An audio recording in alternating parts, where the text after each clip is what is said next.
I will give point-to-point rebuttal of what the Honorable Senior Minister has given.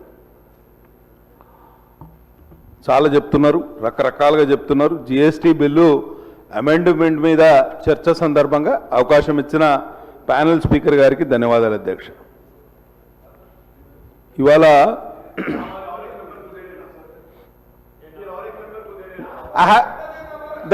No, not amendment. I have moved the amendment. No. I have moved the amendment. Amendment. Shankar garu, please. Sir, ఇవాళ GST గురించి ఎన్ని చెప్పినా హరీష్ బాబు గారు non amendment దాని మీద మాట్లాడండి దయచేసి, deviate కాకండి. ఓకే, అమెండ్మెంట్ విషయంలో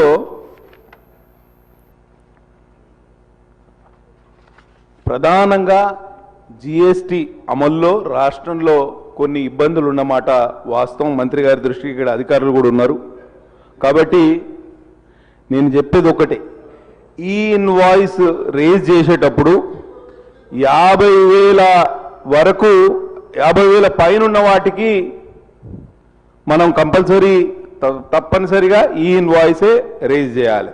కానీ 50,000 లోపున్న వాళ్లకు మాన్యువల్ ఇన్వాయిస్ రేజ్ చేసినప్పుడు వాళ్ళని ఇబ్బందులకు గురి చేసి పెనాల్టీ వేసే క్రమం ఈ రాష్ట్రంలో జిఎస్టీ అధికారులు చేస్తున్నారు. ఈ వే బిల్ విషయంలో కూడా ఇదే ఇబ్బంది ఉన్నది. ఇవాళ ఇన్పుట్ ట్యాక్స్ క్రెడిట్ 11వ తేదీ ప్రతి నెల ఫైల్ చేయాలనే క్రమంలో ఒకవేళ 11వ తేదీ దాటితే అసలు నార్మల్ మిగతా ఎంట్రీ ఏదైతే మాన్యువల్ ఎంట్రీ ఇదివరకు యాక్సెప్ట్ చేసే వాళ్ళు ఇప్పుడు మాన్యువల్ ఎంట్రీ యాక్సెప్ట్ చేయట్లేదు. దాంతో చాలా ఇబ్బందులు. ఇవాళ జిఎస్టీ రిజిస్ట్రేషన్ అయితే ఎంత లోపభూయిష్టంగా తయారైందంటే రాష్ట్రంలో మా జిల్లాలోనే 3,000 రూపాయలు ఇవ్వండి, అక్కడ జిఎస్టీ రిజిస్ట్రేషన్ చేస్తలేరు. కరప్షన్, హైలీ కరప్ట్ ఆఫీషియల్స్ ఉన్నారు. ఎంత దారుణం అంటే auto approval of GST registration ఉన్న చోట కూడా మళ్ళీ వచ్చి ఫిజికల్ వెరిఫికేషన్ చేసి మీకు ఆ కాగితం లేదు, ఈ కాగితం లేదు, మీకు ఎలక్ట్రిసిటీ బిల్ తప్పు పెట్టిర్రు, లేకపోతే ఇంకేదో మీరు పెట్టిన కాగితాలు తప్పని చెప్పి వాళ్ళ దగ్గర నుంచి డబ్బులు వసూలు చేసే కార్యక్రమం. ఎంత దారుణం అంటే ఇవాళ సుమోటో క్యాన్సలేషన్, ఏదన్నా జిఎస్టీ రిజిస్ట్రేషన్ క్యాన్సలేషన్ చేసే క్రమంలో కూడా డీలర్కు కనీసం మినిమం ఇంటిమేషన్ కూడా ఇవ్వట్లేదు అధ్యక్ష.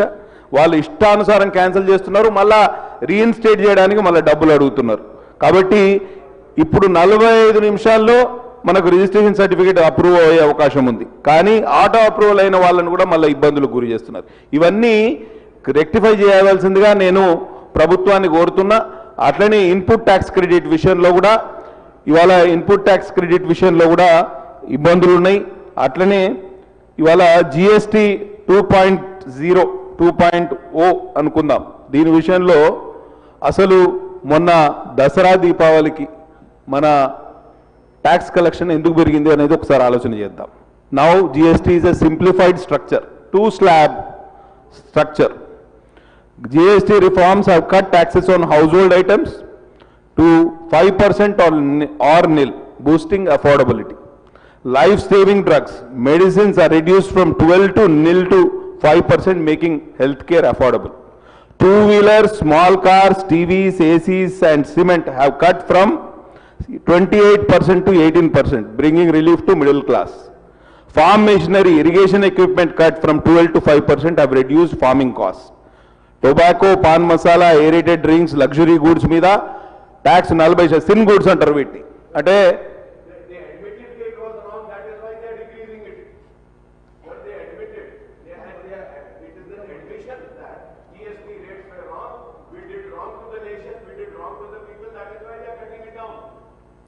సార్ హరీష్ బాబు గారు ప్లీజ్. ట్యాక్స్ రేషనలైజేషన్లో భాగంగా అసలు జిఎస్టీ అమలు అనేది కేంద్ర ప్రభుత్వం యొక్క మన్మాని మీద ఆధారపడలేదు. జిఎస్టీ కౌన్సిల్లో రాష్ట్రాలందరూ కూడా మెంబర్స్ అండి. మీరు ఒప్పుకుంటేనే కదా జిఎస్టీ అమలు చేసినాం.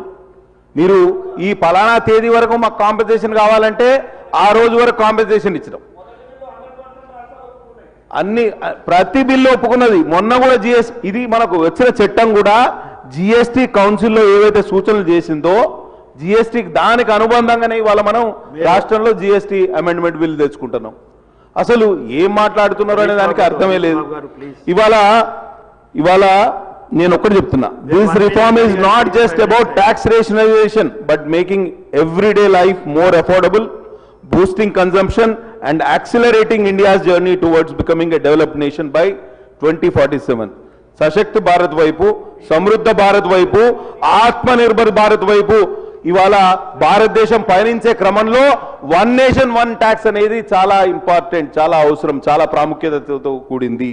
లేకపోతే మా శంకరన్న గారు చెప్పారు, బార్డర్ దాటితే ఒక ట్యాక్స్, రకరకాల ట్యాక్స్ల పేరిట పీల్చి పిప్పి చేసే క్రమంలో ఇవాళ భారతదేశం ఒక యూనిఫామ్డ్ ట్యాక్స్ సిస్టమ్ వైపు వెళ్లే క్రమంలో ఇవాళ జిఎస్టీని అమలు చేసింది.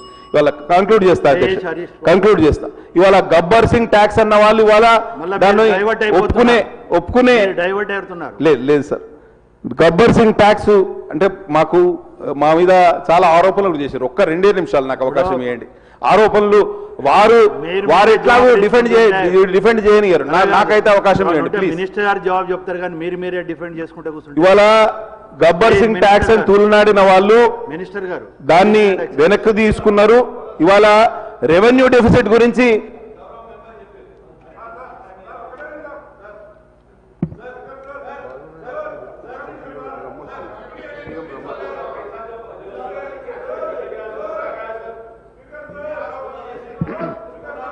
డీవియేట్ అయితే ఇచ్చే సమస్య లేదండి. మీరు అడిగింది పాల్వయ్య గారు, మీరు అడిగింది 1 మినిట్, ఇప్పటికి 5 నిమిషాలు దాటిపోయింది. మళ్ళీ మీరు డైవర్ట్ అవుతున్నారు. మీరు ఓలుగోలుకు జవాబు ఇచ్చుకోవడానికి కాదు కదా. ఆరోపణలు చేసినప్పుడు దానికి డిఫెండ్ ఎట్లా చేస్తారు? మంత్రి గారు ఎట్లా చేస్తారు? మేం కదా ప్రతినిధులం. మా పేరు పెట్టి, మా నాయకుని పేరు పెట్టి, మా పార్టీ పేరు పెట్టి తులనాడిన వాళ్లకు మేము సమాధానం చెప్తామా, వాళ్ళు సమాధానం చెప్తారా? మీ నాయకుడు కాదండి, ప్రధానమంత్రి గారి యొక్క పాలసీ గురించి. ప్రధానమంత్రిని మనం డిఫెండ్ చేసే వాళ్ళు మేమే ఉన్నాం ఇక్కడ, అవునా? జిఎస్టీ కౌన్సిల్ సార్, ఒక్కటే నిమిషం, నేను ఒక్కటే చెప్తున్నా. ఇథనాల్ బ్లెండింగ్ గురించి మాట్లాడిన సభ్యులు, నేను ఒక్కటే అంటున్నా, is ethanol blending illegal in India?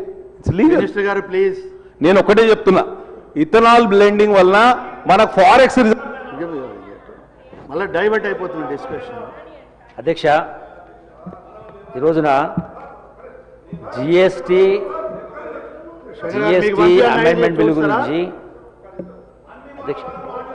అధ్యక్ష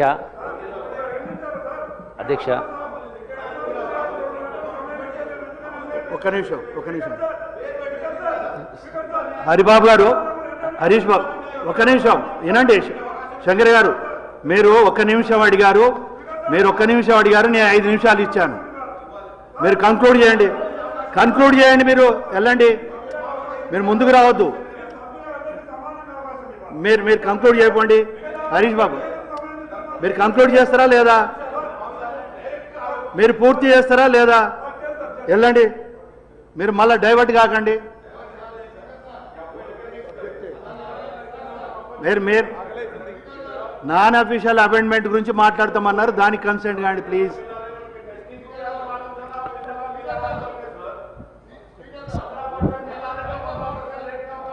వారి పూర్తి. ఇథనాల్ బ్లెండింగ్ వలన విదేశీ మారక నిల్వలు మనకు మిగులుతున్నాయి. అదొక్కటే కాకుండా ఎన్వైరన్మెంటల్ ఫ్రెండ్లీ కూడా ఇది. ఇవాళ మాజీ ఆర్థిక మంత్రి ఆ రోజు కాంగ్రెస్ నాయకుడు అన్నాడు, ఎవరు యూపీఐ పేమెంట్స్ వలన చిన్న సన్నకారు రైతులు కూడా ఇబ్బందులు పడతారని చెప్పడం జరిగింది. ఇవాళ సార్ స్పీకర్ గారు, నేను రూల్ 19 చెప్తున్నా సార్. ఈ బిల్లు విషయంలో ఎప్పుడే కానీ మంత్రి గారు బిల్లు ఇంట్రడ్యూస్ చేసిన తర్వాత it is total discussion of the speaker. That way, Speaker is kind enough to allow them to discuss the matter. అన్ని పార్టీలో చెప్పారు. ఈడ ఏముంది sir, the Speaker disallow any notice of the bill in case the bill does not comply with the requirement of the subject rule so and so. వీళ్ళు ఏం sir bill మీద మాట్లాడి is answering on behalf of the central government. We are not asking the central government, sir. What Akbar Bhai said, what Akbar Bhai said sir, ఏమన్నాడు? పెట్రోల్లో అమారా Job కా పైసా కాలేరే అన్నాడు ఆయన. పెట్రోల్లో ethanol కలుపుతున్నారని చెప్పారు. So మీరు దానికి you are not suppose to answer on behalf of the government of central government. Please. So you already sir ఆయన amendment ఇచ్చాడు. Amendment చెప్పండి. It is the prerogative of the minister or the speaker. మీరు హరీష్ బాబు గారు please. Harish బాబు గారు, non official appointment గురించి ఏమైనా close చేసేది ఉంటే క్లోజ్ చేయండి, లేకుంటే మాత్రం మినిస్టర్ గారు ఆన్సర్ చేస్తారు. ప్లీజ్. ఆనరబుల్ సీనియర్ మెంబర్ గారు, మా ఫాదర్ తో కూడా వారు పనిచేశారు, మళ్ళా గౌరవం ఉన్నది, అన్నిటికీ వేరే పోకండి. వేరే ఆలోచన ఏం లేదు. కానీ డెవల్యూషన్ ఆఫ్ ట్యాక్సెస్ విషయంలో అసలు 38% ఉన్న డెవల్యూషన్ ట్యాక్స్ 42% పెంచింది మన కేంద్ర ప్రభుత్వమే కదండి. ఇదే ప్రధానమంత్రి గారు కదా. దానివల్ల లాభం లేదంటారా? ఒకసారి గుండె మీద చేసుకొని మనం ఆలోచన చేయాలి. నిజంగానే జీఎస్టీ వల్ల నష్టపోయినామని మీరు అనుకుంటే ఇప్పుడు ఈ శాసనసభ సాక్షిగా మీరు చెప్పండి జీఎస్టీ వల్ల నష్టపోయినామని. కానీ తప్పుడు సమాచారం సభకిచ్చే సాంప్రదాయం Please, కరెక్ట్ thank కాదు. you. ఇది కేవలం నా ఆలోచన. నేను ఒక్కటే చెప్తున్నా, ఇది చాలా మంది ఇంకా డీలిమిటేషన్ ఆఫ్ కాన్స్టిట్యున్సీస్ గురించి కూడా మాట్లాడారు. నేను ఒక్కటే చెప్తున్నా, ఎక్కడ కూడా కేంద్ర ప్రభుత్వం ఎవరి మీద కూడా సవతి తల్లి ప్రేమ చూపించదు. కాబట్టి ఈ జిఎస్టీ క్లోజ్ చేస్తున్నా. జిఎస్టీ రిఫార్మ్ వలన భారతదేశం పురోభివృద్ధి వైపు వెళ్ళడానికి, సమృద్ధ భారత్ వైపు, సశక్త భారత్ వైపు నడవడానికి ఎంతో దోహదం చేసింది. కాబట్టి మీరు అర్థం చేసుకోండి. ఇవాళ గూగుల్ పే గురించి ఒకప్పుడు మాజీ ఆర్థిక మంత్రి ఇదే పార్లమెంట్ లో రకరకాలుగా మాట్లాడారు. ఇవాళ గూగుల్ పే అనేది చిన్న పూలు అమ్ముకునే వాళ్ళు, పండ్లు అమ్ముకునే వాళ్ళు కూడా ఇవాళ గూగుల్ పే యూజ్ చేసే పరిస్థితి. కాబట్టి